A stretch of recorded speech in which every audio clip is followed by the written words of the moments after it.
Labours of Love, The Crisis of Care by Madeleine Bunting. Narrated by Lydia Rose Bewley.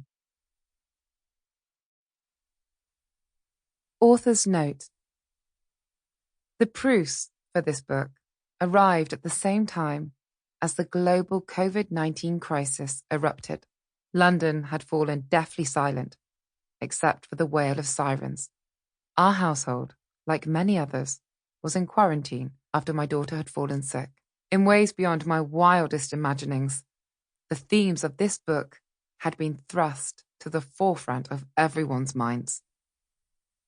Suddenly and dramatically, in the shadow of this global pandemic, we have all become acutely aware of our physical vulnerability, our dependence on others for care, our appreciation of those whose job it is to care, and our own role in caring.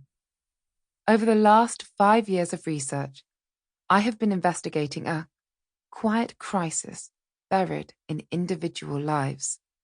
But in March 2020, we faced the opposite, a crisis of care, which has brought our daily lives and the world economy to a juddering, disorientating halt. COVID-19 has starkly exposed the chronic underinvestment and undervaluing of care. In the relatively early days of this crisis, the outlook is that the UK's precarious and overstretched health and social care systems will buckle, and, as a result, thousands of lives will be lost. As the pandemic progresses and hopefully passes, COVID-19 will unleash a huge questioning of the politics and governing systems which failed to foresee this disaster. That could lead to anger, but equally could trigger a massive cultural shift in which we come to recognize the foundations of care on which all human well-being rests. How we organize and fund health and social care could be transformed. We have been brutally reminded that the marginalization of people, the homeless, asylum seekers, prisoners in crowded jails, will contribute to the severity of the pandemic.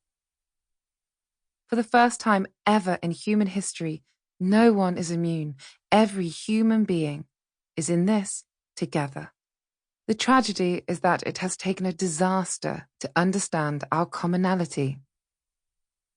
Government announcements during the pandemic have repeatedly used the word essential when referring to our caring services.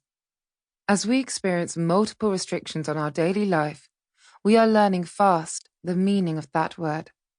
Lockdown is an entirely novel experience for many in rich countries whose... Sample complete. Ready to continue?